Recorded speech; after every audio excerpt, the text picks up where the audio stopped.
9:30 কালকে 9:30 ওখানে পুলিশ ছিল না?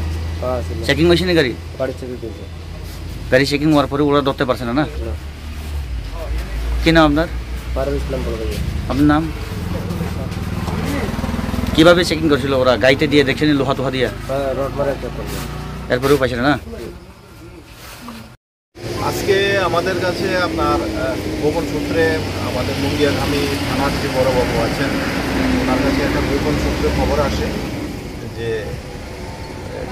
আসামের দিক থেকে একটা গাড়ি আমাদের তেলিয়ামুড়ার দিকে NL01AF 6187 একটা টিপার ট্রাক এর দিকে আসছে এবং ট্রাকটার ভেতরে কন্ট্রাব্যান্ড আর্টিকেলস আছে।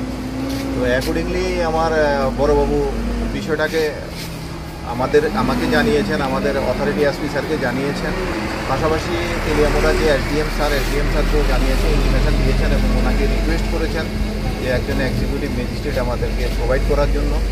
আর আমাদের মুঙ্গিয়াগামী আপনার 41 মাইলে যে আমাদের একটা নাকা আছে, নাকা স্টাফদের অ্যালার্ট করা হয়েছে।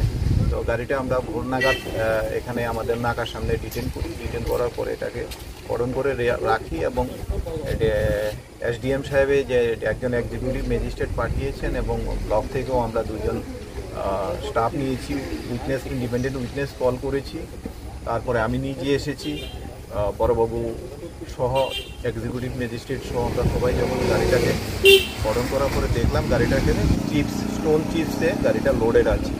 তো স্টোন চিপস লোডেড আছে এবং তখন গাড়ি ড্রাইভারকে বললাম স্টোন চিপসগুলি আনলোড করার জন্য।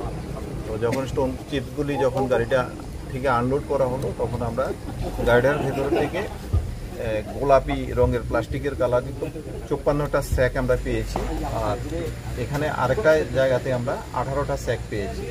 তো আমরা এগুলিকে দেখলাম যে 54টা এই স্যাকের ভেতরে আপনার স্কোপ আছে, প্রত্যেকটা স্যাকের ভেতরে আপনার 150টা করে স্কোপের বোতল আছে।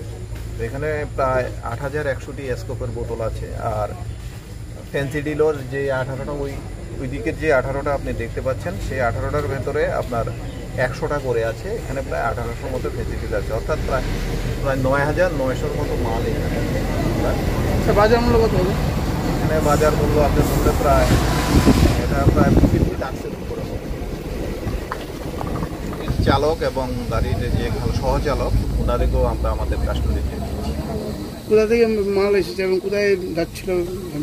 অ্যাকচুয়ালি এটা তদন্ত সাপেক্ষে আমরা এখন আপনাদের কাছে না বললেই ভালো হবে। এটার তদন্তর বিষয় আছে, কিছুটা গোপনীয়তা রাখাটা দরকার আছে, কারণ প্রকৃত যে দোষী তাদেরকে যদি ধরতে হয় তাহলে আমাদের এই জায়গাটাতে একটু লক্ষ্য রাখতে হবে।